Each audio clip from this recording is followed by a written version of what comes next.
খবর হচ্ছে এই যে জামাতের আগে এনসিপি হাজির হবে যমুনায় ডক্টর মোহাম্মদ ইউনূসের সঙ্গে সাক্ষাৎ করতে। এই জন্য বিকেল বেলায় সময় নির্ধারিত হয়েছে এনসিপির, আর সন্ধ্যায় হচ্ছে জামাতের।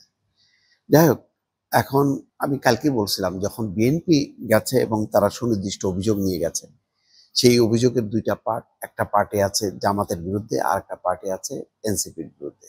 এনসিপির ব্যাপারে হচ্ছে যে তার দুজন দলীয় উপদেষ্টা এই ক্যাবিনেটে আছে, আর জামাতের ব্যাপার হচ্ছে গুরুত্বপূর্ণ নিয়োগগুলোতে জামাত নিয়োগ দিয়ে বসে আছে, সেগুলির ব্যাপারে কি করা হবে। এই দুইটা বিষয় যার জন্য খুব দ্রুত গতিতে এই দুইটা রাজনৈতিক দল তারা তাদের বক্তব্য উপস্থাপনের জন্য হাজির হচ্ছে। এখানে জামাতের সবচেয়ে বিষয়টা স্পষ্ট, যেটা এনসিপির জন্য। এনসিপি এখন কি করবে? মাহফুজ আলম বা আসিফ মাহমুদ সজীব ভুঁইয়াকে কি অস্বীকার করবে, অথবা তারা দুজন কি বলবে যে না, আমাদের সাথে এনসিপির কোনো যোগাযোগ নেই? একটা সিদ্ধান্ত আসতে হবে, কারণ নির্বাচনে কিন্তু বেশি বাকি নেই। এখনো যদি এই অবস্থা, এই ক্যাবিনেট নিয়ে চলতে থাকে, তাহলে কালকে কি বলছে দেখেন, বিএনপি বলছে যে এই অন্তর্বর্তী সরকারকে তারা তত্ত্বাবধায়ক সরকারের মতন দেখতে চায়। নির্বাচনকালীন তত্ত্বাবধায়ক সরকারের যে ক্যারেক্টার, সেই ক্যারেক্টারে থাকতে হবে। সেই ক্যারেক্টারের মধ্যে কি একদম নিরপেক্ষ থাকতে হবে, কিন্তু এই ক্যাবিনেট কি নিরপেক্ষ? নিরপেক্ষ না। তারপরে নির্বাচন পর্যন্ত কেয়ারটেকার সরকারের ভূমিকা মানে কি, নীতিগত কোনো বিষয়ে সিদ্ধান্ত নেওয়া যাবে না। এখন সমস্ত কিছু কার্যক্রমটা হবে নির্বাচনমুখী। এখন সেটা কি করতে পারবে, এটাও একটা বড় চ্যালেঞ্জিং। আর জামাতের ব্যাপারটা ফয়সালা করাটা আরো কঠিন। সেটা হচ্ছে যে ওই যে নিশ্চয়ই তালিকা ধরে দিয়ে আসছে যে অমুক অমুক জায়গাগুলোতে জামাত গুরুত্বপূর্ণ নিয়োগে বসে আছে। আমি পরিষ্কার না কোন কোন বিষয়ে স্পেসিফিক ভাবে বলেছে কিনা।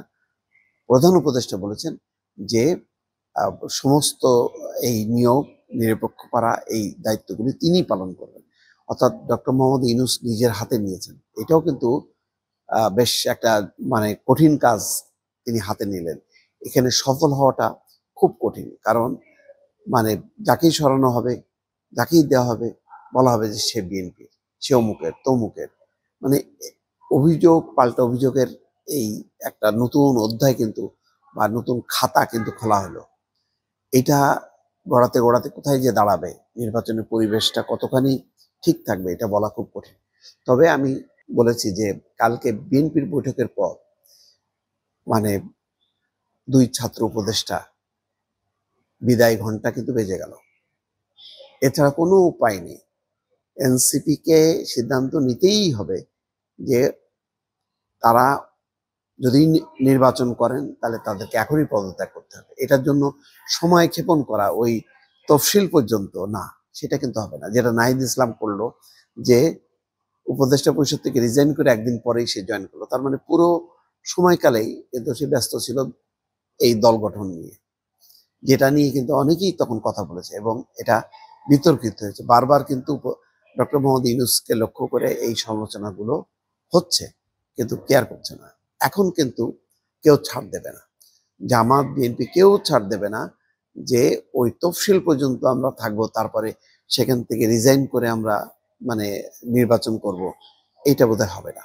এইটা এই অক্টোবর মাসের মধ্যেই শেষ করতে হবে, কারণ নভেম্বর, ডিসেম্বর, জানুয়ারি এই 3টা মাস, আর ফেব্রুয়ারিতে তো নির্বাচনী।